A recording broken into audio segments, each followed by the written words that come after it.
दोस्तों, स्वागत है आपका देसी हॉरर पॉडकास्ट में, जहां हर छाया एक कहानी कहती है और हर खामोशी में एक राज छिपा है।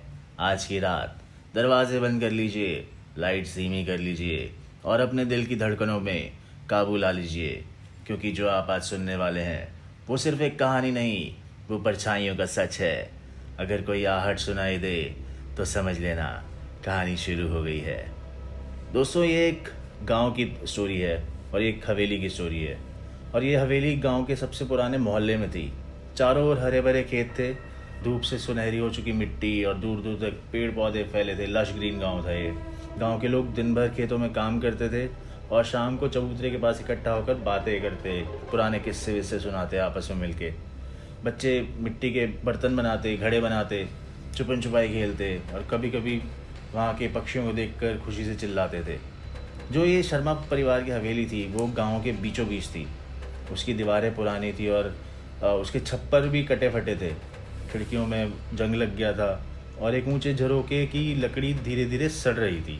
और बचपन में अमित और माया अक्सर उस झरोके से बाहर देखना पसंद करते थे, क्योंकि वहाँ से उन्हें पूरा गांव का नज़ारा साफ दिखता था। लेकिन वक्त के साथ साथ हवेली के माहौल में एक सन्नाटा और अजीब सा अंधकार घर करने लगा था। रात के 12 बजे पूरा गांव सो जाता था। हवेली में एक अजीब सा सन्नाटा छा जाता था। कोई इंसान की आवाज़ नहीं, कोई जानवर की आवाज़ नहीं। और उसी वक्त दोस्तों, झरोके से एक ऐसी आकृति, एक ऐसी छाया पूरे घर को देखती थी, घूर घूर के, मानो वो खा जाएगी उन्हें। किसी ने उस टाइम कोई चीख नहीं मारी, ना कोई दरवाज़ा ज़ोर से बंद हुआ।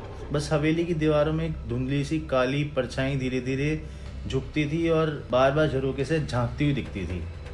शर्मा परिवार को इसका एहसास नहीं हो रहा था। उनको तब पता चला जब इस बात को लेकर अमित और माया बार बार डर के चिल्लाने लगते थे, क्योंकि अमित और माया की ही आदत थी उस झरोके से देखने की, तो वो भी उस झरोके को देखते रहते थे। तब उन्हें वो साया दिखता था। घर वालों ने सोचा कि ये अमित और माया की बचपन की कल्पना है और जो हो रहा है वो है नहीं असल में। अब ये बात तब स्पष्ट हुई जब 2-3 दिनों बाद अमित बीमार पड़ गया। रात के अंधेरे पे उस परछाई ने देखा। परछाई ने अमित को बिल्कुल सीधा देखा इस बार। उसकी आंखों में अजीब सी चमक थी, जैसे कोई बहुत प्राचीन भयंकर शक्ति का वो प्रतिबिंब हो। अमित के शरीर में धीरे धीरे सिहरन दौड़ने लगी और उसकी सांसें बहुत तेज़ हो गईं। उसने ज़ोर से अपनी माँ को आवाज़ दी, लेकिन उसकी आवाज़ निकल ही नहीं पाई डर के मारे। उसकी आवाज़ वहीं थम गई और किसी ने उसकी आवाज़ को सुना नहीं। जैसे तैसे वो वहाँ से घिसट घिसट के बाहर निकला, बट परछाई की आंखें उसके मन में बहुत बुरी तरह डर कर गई थी। अमित की हालत और ख़राब होने लगी दिन ब दिन। उसके चेहरे का रंग उड़ने लगा, बाल झड़ने लगे और सफ़ेद भी होने लगे उसके बाल। वो थोड़ा सा बुढ़ा दिखने लगा। अब परिवार वालों ने उसकी हालत देखी और वो बहुत घबराना शुरू हो गए। फिर गांव के जो बुज़ुर्ग थे वो आगे आए और वहाँ की एक दादी ने सुझाव दिया कि उन्हें अपनी पुरानी परंपरा के अनुसार उस प्राचीन रक्षक की पूजा करनी होगी। दोस्तों, ध्यान रखना, उस रक्षक की पूजा करनी होगी। मेन हमारा जो आर्टिस्ट कैरेक्टर है इसमें, वो रक्षक है। दादी ने कहा कि हमारे पुरखों का जो संरक्षक है वो एक स्वर्गीय शक्ति है, वो उन पे परछाइयों और अंधकार जो भी उन पे पड़ते हैं उनके परिवार पे, उनसे लड़ता है और उनसे उनकी रक्षा करता है। लेकिन उसे जगाने के लिए, उसे जागृत करने के लिए हमें सावधानी से पुरानी व्रत की विधि करनी ही पड़ेगी, दादी ने इनको बोला। फिर परिवार ने बुजुर्गों के साथ मिलकर हवेली में उस रक्षक की आत्मा को पुनः स्थापित करने के लिए और बुलाने के लिए रहस्यमयी मंत्रों का पाठ करना शुरू किया। अब इस बीच जो परछाइयाँ थीं उनकी गतिविधि और बढ़ गई, क्योंकि उन्हें लगा कि कुछ ना कुछ हमारे अगेंस्ट हो रहा है। उन परछाइयों की गतिविधि और ज़्यादा बढ़ गई हवेली में। हवेली के दरवाज़ों से अजीब अजीब आवाज़ें आने लगी। दीवारों पे अपने आप हाथ के निशान बन जाते थे और हर बार झरोके की ओर जो भी देखता उसकी सांसें ही अटक जाती थी, कदम बहुत भारी हो जाते थे। तो बहुत डर का माहौल बढ़ गया, क्योंकि परछाइयों ने अपनी गतिविधि बहुत ज़्यादा बढ़ा दी। उस टाइम परिवार ने महसूस किया कि परछाई सिर्फ झांक ही नहीं रही, बल्कि अपनी शक्ति से उनके शारीरिक और मानसिक रूप को कमज़ोर कर रही है बहुत ज़्यादा। अब सभी को कर रही है। अमित की हालत और तेज़ी से बिगड़ने लगी और उसकी त्वचा पर बहुत ज़्यादा झुर्रियाँ हो गई। मतलब वो बहुत ज़्यादा बूढ़ा लगने लग गया पहले से भी ज़्यादा।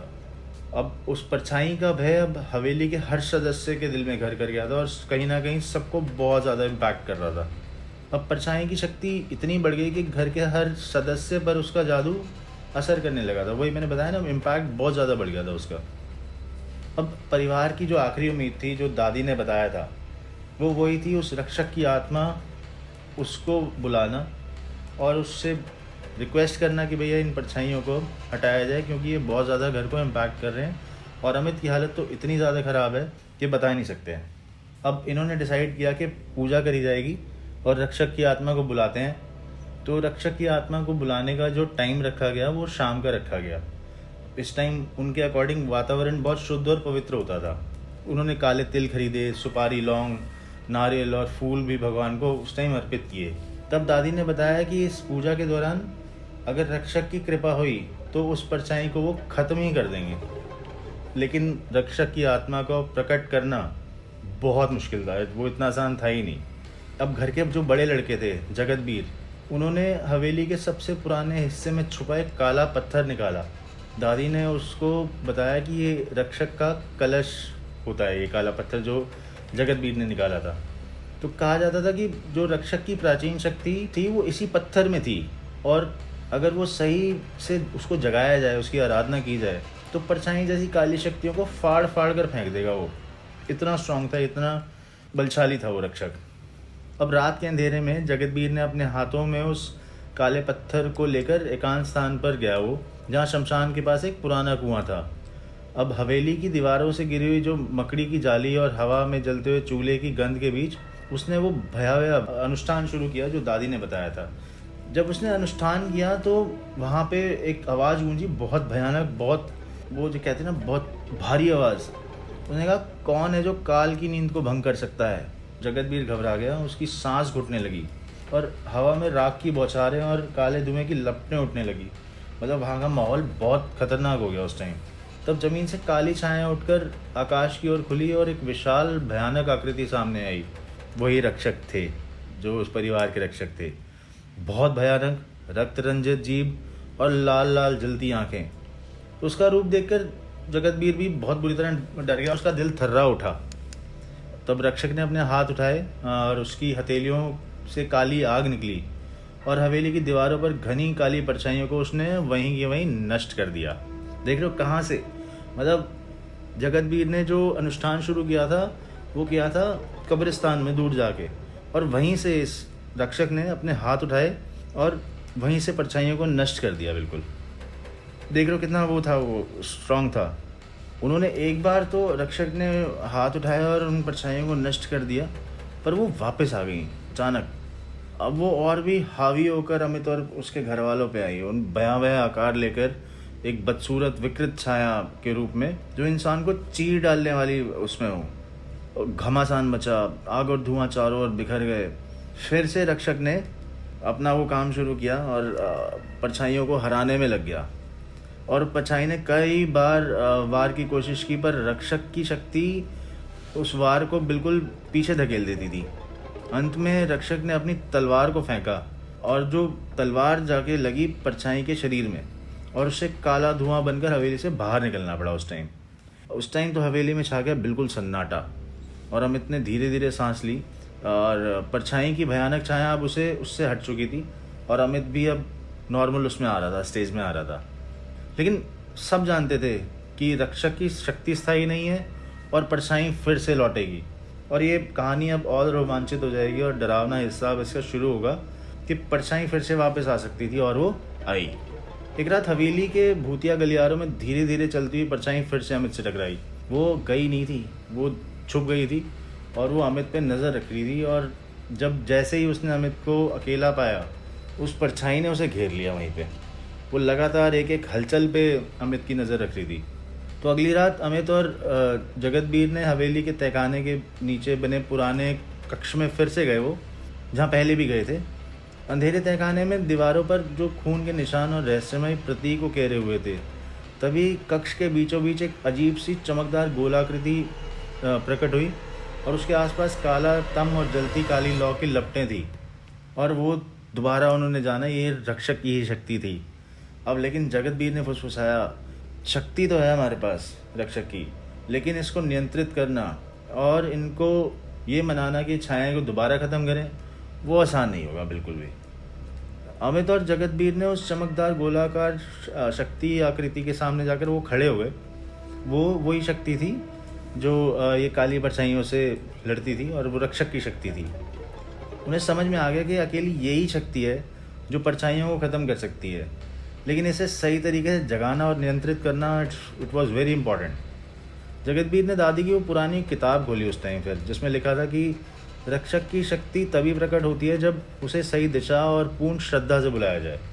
और इसी दौरान हवेली में परछाइयों की दहशत बिल्कुल चरम पे पहुंच गई अपने, क्योंकि वो वापस आई थी और भी खतरनाक होकर आई थी। और इस बार तो उन्होंने सोचा था कि बस सबको लेके ही जाएंगे। और दीवारों पर उनके हाथों के निशान उभरते थे, जैसे वो दीवार पे रेंग रेंग के नहीं चढ़ रहे हों, उतर रहे हों, ऐसे उनके हाथों के निशान रह जाते थे। सारे घर वाले टूटा टूटा से महसूस करने लगे, क्योंकि वो बिल्कुल उनकी गिरफ्त में आ चुके थे। तभी रक्षक की जैसे अब ये दोनों अमित और जगतवीर अब वो दादी की पुरानी किताब से श्रद्धापूर्ण रक्षक को बुला रहे हैं। तभी उस टाइम रक्षक की प्रतिमा से एक मंद रोशनी सी निकली और वो धीरे धीरे तेज हो गई। जगतवीर ने उस गोलाकार आकृति के सामने पुराने मंत्र फिर से पढ़ना शुरू कर दिए, जबकि अमित ने एक बहादुरी दिखाई और परछाइयों से लड़ने की तैयारी की उसने। जैसे ही वो मंत्र पूरा हुआ, रक्षक की विशाल आकृति वहाँ प्रकट हो गई फिर से, बिल्कुल रक्त रंजित आँखें, और उसकी तलवार इस बार और भी बड़ी और चमक रही थी। फिर सीधे परछाइयों की ओर बढ़ा और हवेली की दीवारों पर काली परछाइयाँ उछलकर रक्षक के सामने आ गई। फेस टू फेस हो गए दोनों, लेकिन उसकी तलवार की हर बार से वे ताबड़तोड़ नष्ट होती गई। मतलब एक एक करके वो तलवार मारते गए और परछाइयाँ नष्ट होने लगी। अब परछाइयाँ जान गई थी कि उनकी ताकत जो है वो रक्षक के सामने कहीं कमज़ोर है, बहुत कमज़ोर है। और उस टाइम फिर परछाइयों की सबसे बड़ी छाया ने वो जान गए कि हम बहुत कमज़ोर हैं इसके सामने, इसलिए वो ना इंटीग्रेट हो गए, आपस में मिल गए, और परछाइयाँ इतनी बड़ी विशालकाय हो गई और उन्होंने फिर रक्षक पे आखिरी हमला किया। लेकिन रक्षक ने अपने हथियार को फेंका जो उस बड़े आकृति वाली परछाइयों को एक साथ दिल में पकड़ गया उनके। और इस बार वो वार इतना घातक था कि उसने परछाइयों का अस्तित्व ही वहाँ से मिटा दिया। अब रक्षक ने हवेली के अंदर की उस चुड़ैल और बुरी शक्तियों को नष्ट कर दिया था, और उसकी शक्ति ने पूरे परिवार और गांव को एक सुरक्षा कवच में बांध दिया था। अमित और जगतवीर की आंखों के सामने जो डर पहले छाया करता था, अब एक नया साहस आया उनमें और उम्मीद की किरण आई। दादी ने सबको समझाया कि रक्षक हमारी रक्षा तो करते हैं, लेकिन उनकी ताकत भी तभी तक जिंदा रहती है जब तक हम उनकी पूजा करें नियमित, क्योंकि परछाइयाँ अब भी कभी भी लौट सकती हैं और रक्षक हमें बचाने के लिए सदैव तैयार रहेगा अगर हम उनकी पूजा करते रहें तो। इस तरह रक्षक की प्राचीन शक्ति के कारण परछाइयों का आतंक समाप्त हुआ और हमारे शर्मा परिवार ने उन रहस्यमयी और शक्तिशाली परछाइयों से निजात पाया। लेकिन परछाई कभी भी पूरी तरह समाप्त नहीं होती, लेकिन रक्षक भी साथ हो तो भय से लड़ना संभव हो जाता है। दोस्तों, कैसी लगी आपको आज की स्टोरी? एक कमेंट तो बनता है। स्टोरी को लाइक ज़रूर कीजिए और हमारे चैनल को सब्सक्राइब कर लीजिए। Thank you friends.